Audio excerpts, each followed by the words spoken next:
Hello, usanga abantu benshi bagura amakeke, bagura amandazi n'ibindi bigiye bitandukanye kubera kutamenya kubikora. Njye nashaka kwigisha ukuntu ushaka gukora keke bita muffin cake, ziba ziryoshye zisa neza ku buryo zitandukanye za zindi zose waruzi. Keke zidasanzwe wakora kari akantu kizamo bakita icing sugar, uragashyira muri mashini yawe cyangwa se mu kabasi bitewe n'icyo ugiye gukoresha, uhite ushyiramo amata. Urumva hano tugiye gukora keke z'ibiro 2 by'ifarini. Ngiye kwereka ibikoresho wakoresha muri izo keke, ugakora keke nziza ziryoshye zisobanutse kandi ibintu kagenda neza. Wibuke kuma subscribe, twitwa Nice Food. Urumva hano kuri YouTube channel yacu ugende ukora subscribe. Ngiye kugeza bino biganiro bigiye bitandukanye, nitwa Chef Rama, tuzabana uyu munsi no mu bindi bihe bizaza. Ngira ngo utuntu tw'ubwenge wakora ibintu bikagenda fresh. Ndetse kiramo capa mandazi nyine, ubwo nshiramo capa mandazi.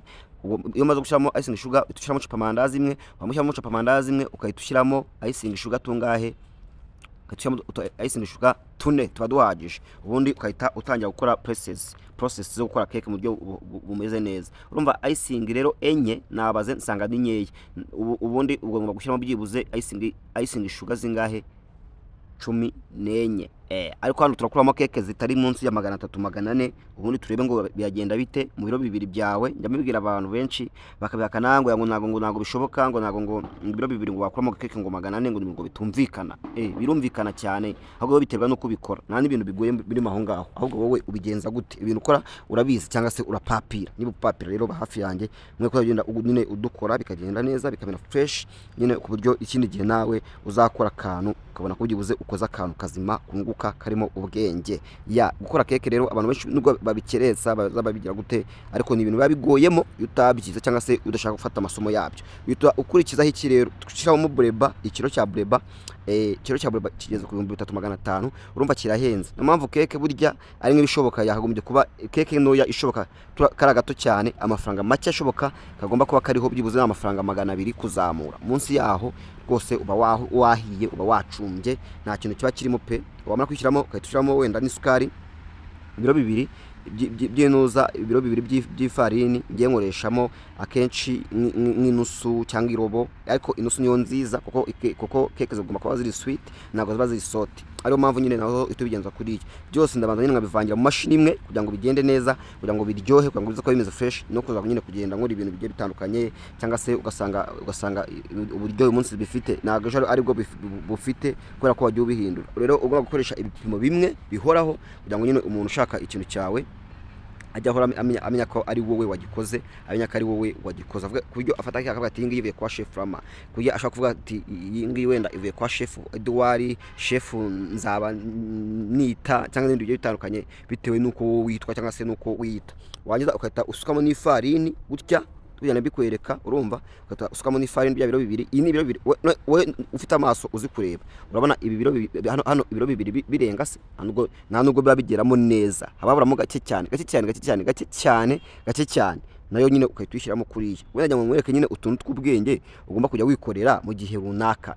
Hari nk'igihe ufite nk'umukozi, ni nk'urugero abakozi baragutungura, abakozi cyane cyane abashef nta gahunda bagira, n'abantu utamye ngo bameze bate, bagira gahunda nyinshi batari seriye bagoranye byatari. Rero babyiza nawe uzi kubyikora kugira ngo umunsi yagiye uri gushaka undi nawe icyo gihe uzaba uri kubyikorera nyine akazi ko kuzahagarara kazabe gakomeje kwasi. Ubyumva se?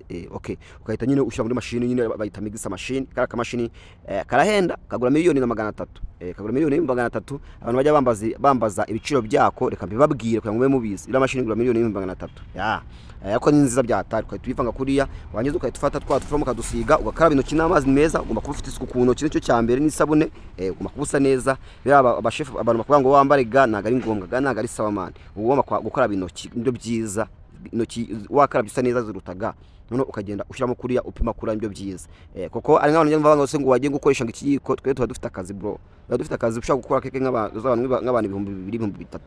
Rero abantu baba bari nko mu rugo bajya gukora nka keke nk'eshatu, keke nye niyo baba bazana ibintu by'amaga. Mwege ntago bamuzi akazi umuntu aba afite, ntago bamuzi uburyo tuba twariza tuzakora ibintu biri kuri standard iri hejuru cyane, kandi dufite n'abantu benshi cyane, dufite na audience ndende. Ntago ari nkaho ufite abana 3 ugiye kugaburira keke cyangwa 2. Oya, twe tuba dufite akazi kari too much.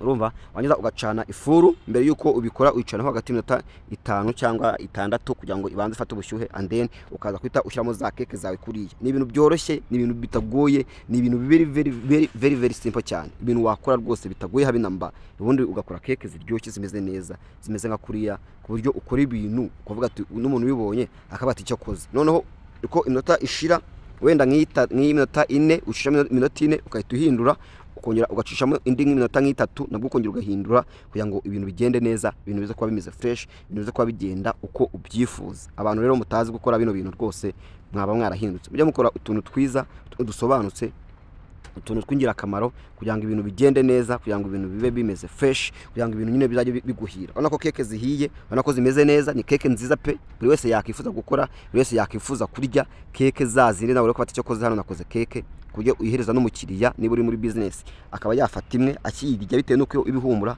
nuko ibiryoshye, agafata iyindi akarya akiyongeza. Apana kurya keke akagenda yitonga ati ngo bakoranga ibikeke bibishye, ngakoze baharango nago bari seriye rwose ngo ibintu byabo ngo nago bimeze fresh. Ikindi cyane ugomba kuba ufite isuku ku mubiri, urumva, no ku bikoresho usa neza, n'ibyo ukora usa neza, kurya umuntu akura akavuga ati uyu muntu ari smart cyane.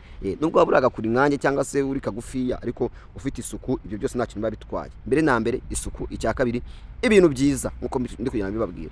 Izi keke urabona ko ni nyinshi pe, ni nyinshi cyane, kuko nge iyo nshizemo keke hari yo dushyizemo rimwe kiramo 100 kandi nashyizemo inshuro ngira ngo ni nenye inshuro enye, urumva ni keke hafi 400. Rero niba utazi gukora keke rwose ukabukora ibintu bitameze fresh, ukaba utaruzi ibanga ryabyo, ngiri banga ndari kubwiye, nawe ujye wirwanaho nyine ukore ibintu bifite gahunda kandi ibintu byiza, ibintu bisobanutse. Izi ni za keke twakoze, urabona ni keke nyinshi, hari n'indi platine nawe mba najyanye ku ruhande n'ikindi, nawe nabereka byose ko nyine mbereka ibyibanze kugira ngo nawe uwe wabikora, wabikoresha wirwanaho, cyangwa se ufungura ka business kawe, ibintu bikaba byagenda neza uko ubyifuza.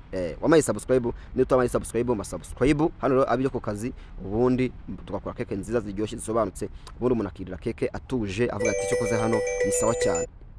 Urumva, nizere ko ubibonye, nizere ko uri kubireba uburyo kibigenda. Niba rwose wajyaga ubikora nabi, uyu munsi ujye ubikora neza. Ndabakunda cyane, mwe gukora subscribe kugira ngo tubana no mu bindi biganiro byagenda biza, yaba ibi ngibi byo guteka, ibyo kuganira utuntu n'utundi. Mukore subscribe, mwibagirwe. Ndabakunda, ciao ciao.